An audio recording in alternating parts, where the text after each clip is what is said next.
తన సొంత డబ్బులతోటి ఒక ఆలయాన్ని కట్టి వెంకటేశ్వర స్వామి మీద ఇష్టంతో మీకు ఇంత పెద్ద దేవాలయం కట్టాలని ఏ విధంగా థాట్ వచ్చింది?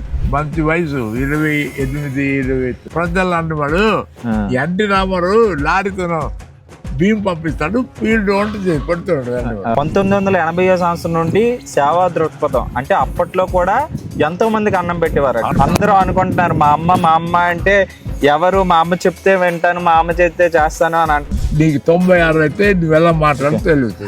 అంతే.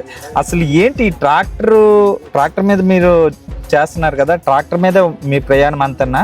మొదటి ఏకాదశి, కార్తీక ఏకాదశిలో ఇంత దుర్ఘటన జరిగితే మీరు మొదటగా ఏ విధంగా ఫీల్ అయ్యారు? చాలామంది కొన్ని రకాలుగా మీ మీద దుష్ప్రచారం చేయడానికి ప్రయత్నించారు. ఆ హఠాత్ పరిణామం తెలిసిన తర్వాత అందరి హృదయాల్లో కలిసివేసింది. దేవాలయాన్ని వితౌట్ పర్మిషన్తో కట్టారు అని చెప్తున్నారు కదా, దానికి మీరేమంటారు? ఇంత పెద్ద ఒక ఇన్సిడెంట్ జరిగింది, సపోజ్గా ఒక గవర్నమెంట్ తరపు నుండి, ఒక టీటీడీ తరపు నుండి కానీ మేము ఈ దేవాలయాన్ని హ్యాండ్ ఓవర్ చేసుకుంటాము అని క్వశ్చన్ రైజ్ చేస్తే, ఏ సమయంలోనైనా ఇంత ఆస్తిని నాకు సొంతం కాకుండా ప్రజలకు సొంతం చేసేస్తున్నారు, ఇంత పెద్ద దేవాలయం కట్టేస్తున్నారు అని ఎప్పుడైనా క్వశ్చన్ చేశారా మీకు?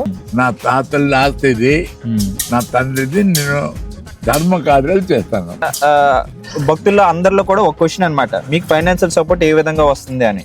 దానిలో పైసా ఉంచాను, అంత బీదలకి ఇచ్చేస్తాను. ఇప్పుడు పోలీసులు చెప్తున్నాయి. ఎందుకంటే కంప్లీట్ ఈ గుడి ఆర్కిటెక్చర్ కి ఎవరైనా డైరెక్షన్ ఇచ్చారా? మీ ఓన్ డైరెక్షన్ మీరు ఒక్కలైనా చేశారా?